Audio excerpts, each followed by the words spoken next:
Good morning student. आज हम start करते हैं एकक कोशिका से। किससे? एकक कोशिका से।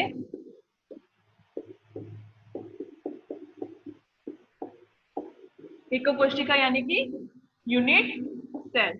ठीक है, यूनिट सेल। तो क्या होती है एकक कोशिका? ये क्या है? एक क्रिस्टल जालक है। ठीक है, ये क्या है? क्रिस्टल जालक है। ठीक है, तो क्रिस्टल जालक की वह सूक्ष्मतम इकाई, क्रिस्टल जालक की वह सूक्ष्मतम इकाई जिसमें अवयवी कण व्यवस्थित होकर निश्चित ज्यामिति बनाते हैं।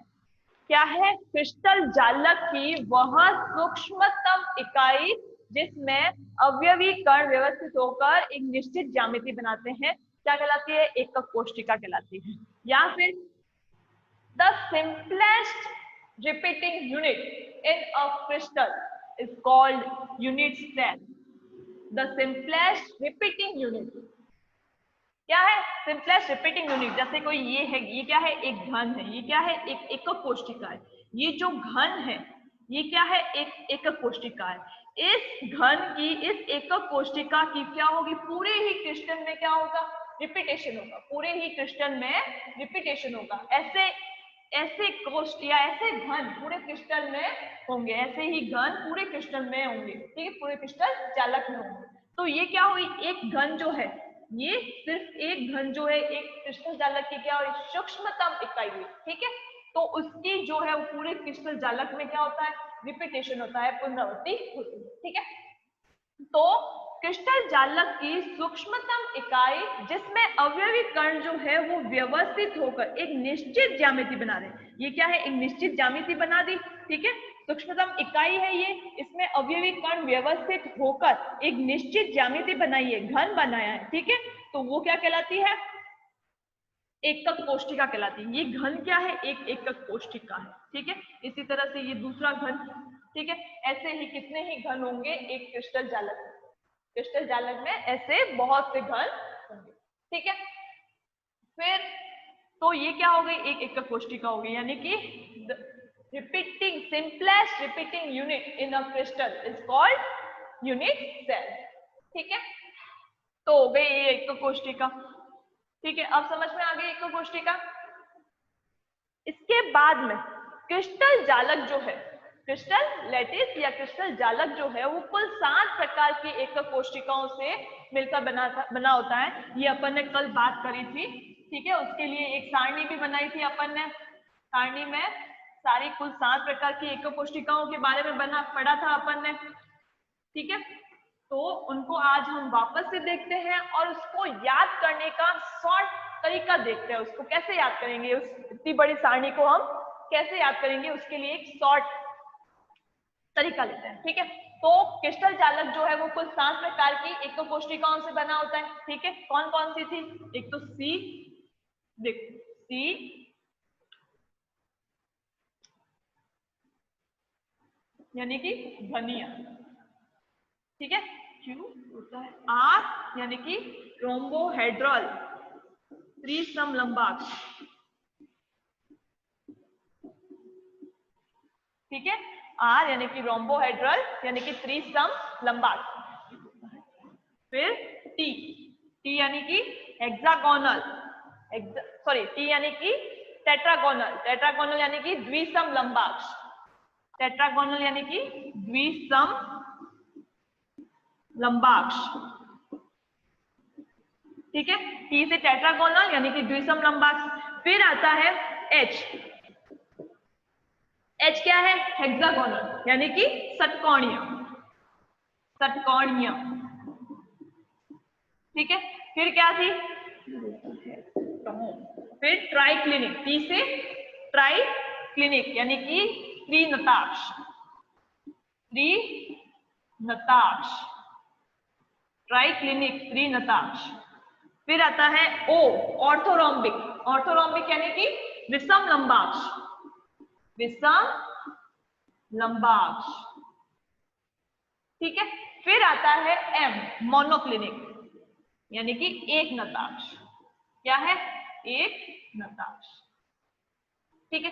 तो अब इसको याद रखने का, या तो इसको ऐसे याद रख लो CRTHTOM, CRT या HTOM, या फिर इसको एक नाम है क्यू रोता है टॉम, क्यू रोता है टॉम।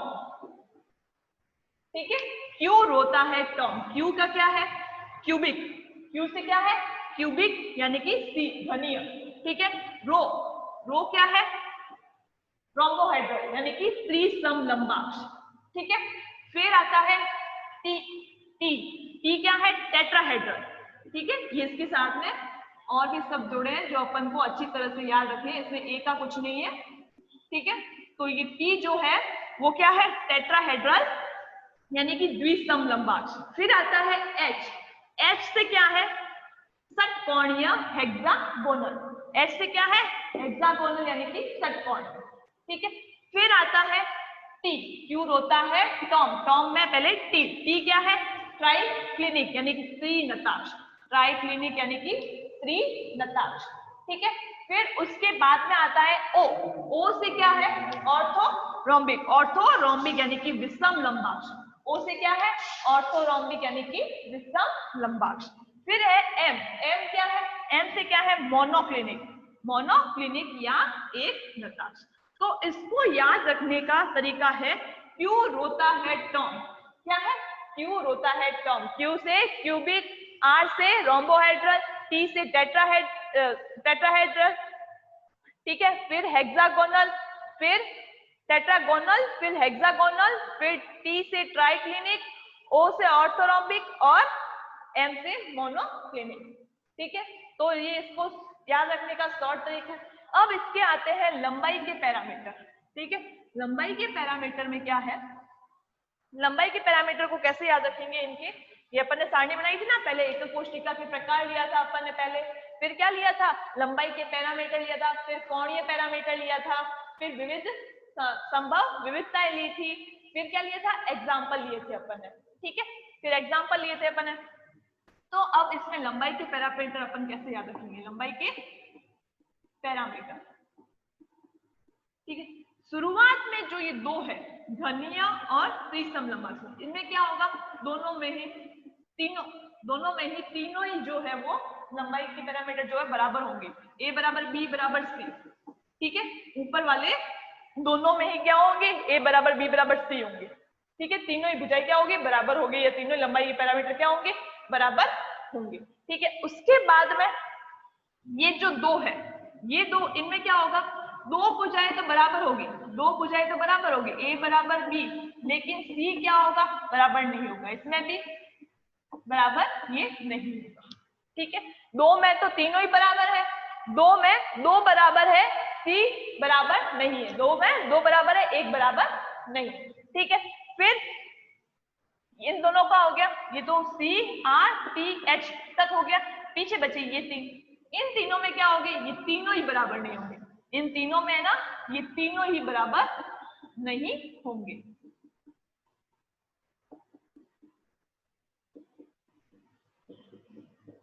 इन तीनों में तीनों ही बराबर नहीं होंगी, तीनों ही भुजाएं जो है वो बराबर नहीं होंगी। ठीक है, तो इस तरह से हम लंबाई के पैरामीटर को याद रख सकते हैं। ठीक है, फिर क्या आता है अपने एक्सिस एंगल्स यानी कि कोणीय पैरामीटर। कोणीय पैरामीटर, कोणीय पैरामीटर को अपन कैसे याद रख सकते हैं,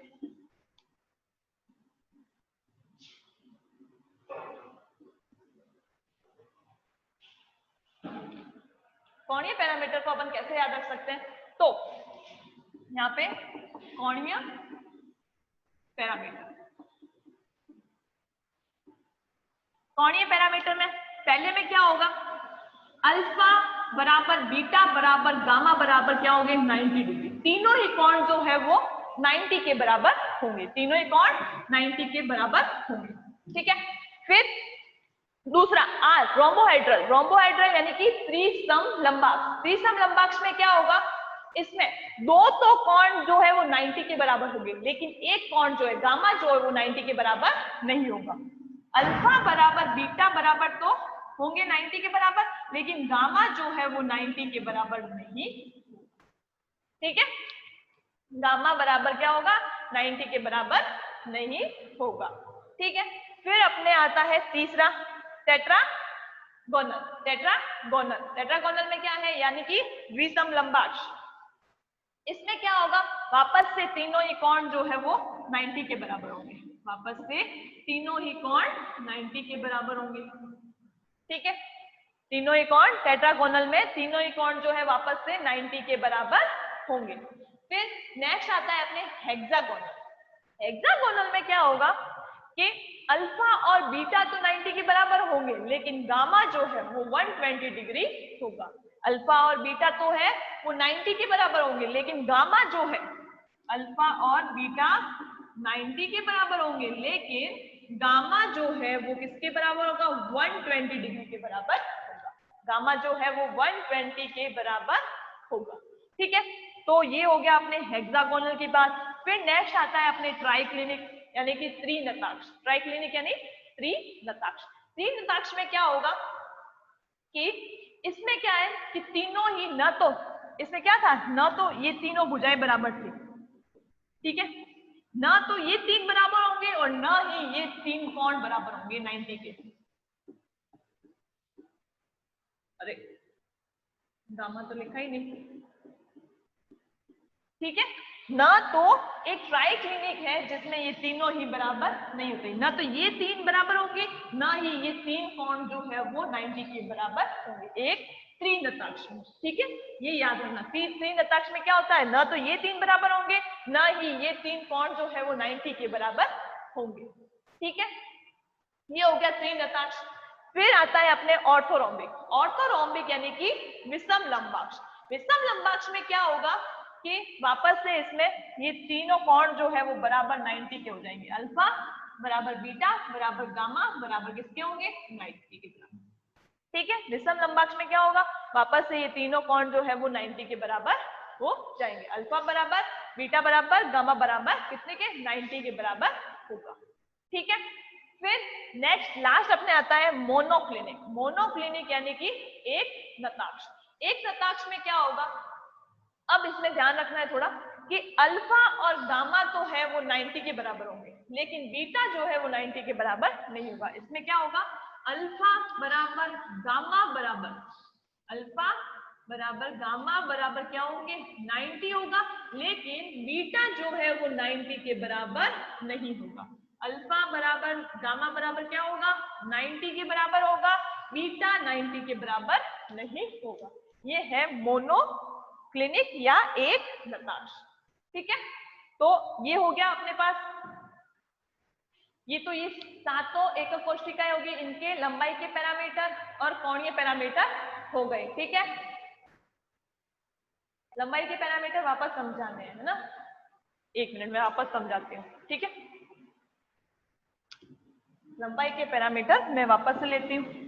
लंबाई के पैरामीटर मैं इस साइड लिखती हूँ। ठीक है, लंबाई के पैरामीटर में क्या है, क्यूबिक। सबसे पहले क्यूबिक यानी कि घनीय। घनीय में क्या होगा, ये तीनों ही बराबर होंगे भुजाएं, ए बराबर बी बराबर सी। ठीक है, ए बराबर बी बराबर सी, तीनों ही भुजाएं क्या होगी, बराबर होगी। ऊपर वाले दो में क्या होंगे, तीनों ही भुजाएं बराबर होंगी। ठीक है, ये क्यूबिक और रोम्बोहेड्रन में दोनों में ही तीनों ही भुजाएं क्या होगी, ए बराबर बी बराबर सी होगी। ठीक है, फिर नीचे वाले दो में क्या होगा, नीचे वाले दो में दो तो बराबर होगी, लेकिन सी जो है वो बराबर नहीं होगी। ए बराबर बी होगा, लेकिन सी बराबर नहीं, इन दो में। ठीक है, टेट्रागोनल और हेक्सागोनल, टेट्रागोनल और हेक्सागोनल में। ठीक है, ये इन दोनों का है। ठीक है, फिर ये इन नीचे वाली तीन में क्या होगा, नीचे वाले तीनों में तीन ही बराबर नहीं होंगे, ना ए बराबर नहीं है, बी बराबर नहीं है सी के। ठीक है, नीचे वाले तीनों में तीनों ही बराबर नहीं होंगे, ए बराबर नहीं है, बी बराबर नहीं है सी। ठीक है, इसमें भी ऐसा ही होगा, ए बराबर नहीं है, बी बराबर नहीं है सी, और इसमें भी ऐसा ही, बराबर नहीं है, बी बराबर नहीं है सी। ठीक है, तो इस तरह से अपन याद रख सकते हैं। ऊपर वाले दोनों में क्यूबिक यानी कि घनीय और द्विसम लंबाक्ष में क्या होगा, तीनों ही बराबर होंगे। ठीक है, फिर द्विसम लंबाक्ष और षटकोणीय में क्या होगा, दो बराबर होगी लेकिन तीसरी बराबर नहीं होगी। ए बराबर बी लेकिन सी बराबर नहीं होगा, ए बराबर बी लेकिन सी बराबर नहीं होगा। ठीक है, फिर नीचे वाली तीन में त्रिनताक्ष, विषम लंबाक्ष और एक नताक्ष।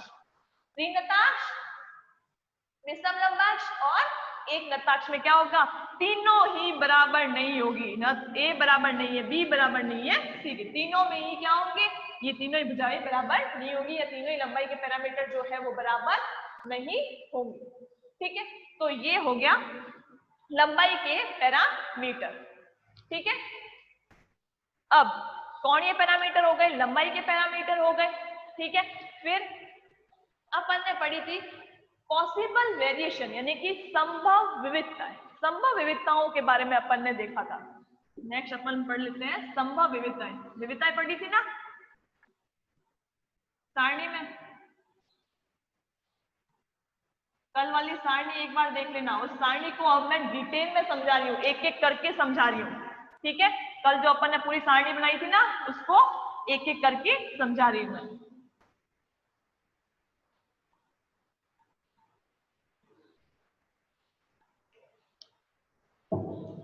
अब क्या करना है, संभव विविधताएं अपन को देखनी है। संभव विविधताएं, पॉसिबल वेरिएशन, पॉसिबल वेरिएशन। अब घनीय में कौन कौन सी विविधताएं होंगी, घनीय यानी कि क्यूबिक, क्यूबिक में कौन कौन सी विविधताएं होंगी, इसमें क्या एक बनती है सिंपल बनती है, दूसरी बीसीसी। सिंपल क्या होती है, आद्य एकक कोष्टिका।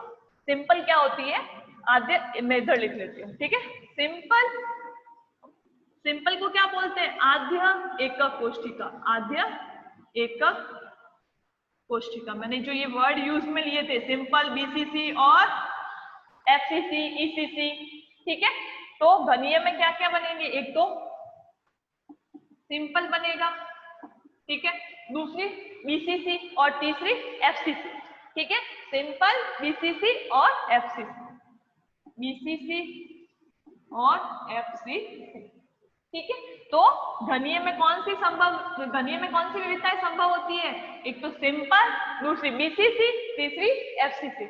अब सिंपल का तो मतलब होता है आद्य एकक कोष्टिका। आद्य एकक कोष्टिका क्या थी, अपन ने पढ़ा था ना, जिसमें कि घन के कोनों पर ही कण होते हैं। क्या होते हैं, ये घन के कोनों पर कण उपस्थित होते हैं। ये कोने है ना, कितने कोने हैं, 8 कोने हैं। ठीक है, 8 कोनों पर क्या होता है, कण उपस्थित होते हैं, तो वो क्या होती है आद्य एकक कोष्टिका। तो आद्य एकक कोष्टिका को अपन क्या कहते हैं, सिंपल। ठीक है, फिर दूसरी है बीसीसी। बीसीसी इसको छोटे से भी दर्शाते हैं, बीसीसी, या तो बड़ा लिखो या फिर छोटा लिखो। ठीक है, तो बीसीसी का मतलब क्या है, body centred cube. Body centred cube यानी कि काय केंद्रित घन, काय केंद्रित घन। तो ये क्या है, काय केंद्रित, काय केंद्रित घन है। ठीक है, काय केंद्रित घन का मतलब ये भी अपन ने पढ़ा था, आद्य एकक कोष्टिका, केंद्रित एकक कोष्टिका का पार्ट है काय केंद्रित घन। आद्य एकक कोष्टिका के बाद में अपन ने दूसरा कौन सा पढ़ा था, केंद्रित एकक कोष्टिका। ठीक है ना, केंद्रित एकक कोष्टिका का पार्ट है काय केंद्रित घन। ठीक है, या काय केंद्रित एकक कोष्टिका। ठीक है, तो उसमें क्या था कि कण जो थे वो कोनों के अतिरिक्त कहां थे, एक काय के केंद्र में भी उपस्थित था। ठीक है, कोनों पर तो थे ही, कोनों के अतिरिक्त एक काय के केंद्र में, केंद्र में कण उपस्थित होता है। ये केंद्र दिखाई दे रहा है आपको, मैंने छोटा सा बनाया है, बड़ा बनाती हूँ अभी।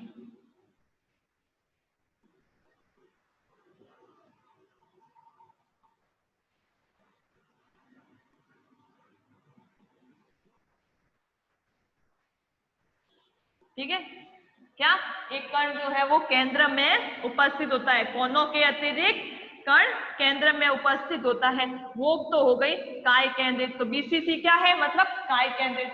तो क्यूबिक में कौन कौन सी बनती है, एक तो सिंपल, दूसरी काय केंद्रित और तीसरी एफसीसी। एफसीसी का मतलब क्या होता है, फलक केंद्रित घन। ठीक है, फलक केंद्रित एकक कोष्टिका, फलक केंद्रित एकक कोष्टिका। तो उसके लिए face centred cube, face centred cube. तो एफसीसी बनी है तीसरी। एफसीसी का मतलब क्या है? फेस सेंटर्ड क्यूब यानी कि फलक केंद्रित एकक कोष्टिका या फलक केंद्रित घन। फलक केंद्रित घन, फेस सेंटर्ड क्यूब, क्यूब यानी घन, तो फलक केंद्रित घन। ठीक है, तो अब इसमें क्या होगा, इसमें कोनों के अतिरिक्त, ये भी अपन ने पढ़ रखा है ना, ये भी अपन ने पढ़ रखा है फलक केंद्रित एकक कोष्टिका के अंदर। फलक केंद्रित एकक कोष्टिका में क्या होता है कि कोनों के अतिरिक्त कण 6 फलक होते हैं, उन 6 फलकों के केंद्र पर भी एक एक कण उपस्थित होता है। ठीक है, तो एक कण ये ऊपर वाले फलक पर, ठीक है, एक कण ये जो पीछे वाला है ये वाला, इसके एक ये जो ये साइड वाला है ये वाला, ठीक है, यहाँ पर एक जो ये नीचे वाला है, ठीक है, एक यहाँ पर, एक जो ये वाला है फलक, एक यहाँ पर, और एक जो ये वाला फलक है ना, ये, ठीक है ना, एक इसके फलक पर। तो कुल 6 फलक है और 6 फलकों के केंद्र पर क्या होंगे, कण उपस्थित होंगे। तो ये क्या हो गई, एफसीसी हो गई। ठीक है, ये क्या है, एफसीसी। ठीक है, तो इस तरह से अब मैं जो भी नाम लिखूंगी उसके हिसाब से, एक और शब्द था, एक और वर्ड था ईसीसी। ईसीसी क्या होती है, आधार केंद्रित। ईसीसी क्या होती है, आधार केंद्रित। ईसीसी को क्या लिखते हैं, ईसीसी, आधार केंद्रित एकक कोष्टिका। ये भी अपन ने पढ़ा था ना, आधार केंद्रित एकक कोष्टिका क्या होती है, आधार केंद्रित, यहाँ पे एकक कोष्टिका नहीं लेंगे, यहाँ पे घन लेंगे। आधार केंद्रित घन यानी कि ये ईसीसी को क्या लेते हैं, base centred cube. Base centred cube, ECC क्या है, बेस सेंटर्ड क्यूब है। ठीक है, तो इसमें क्या होगा, ईसीसी में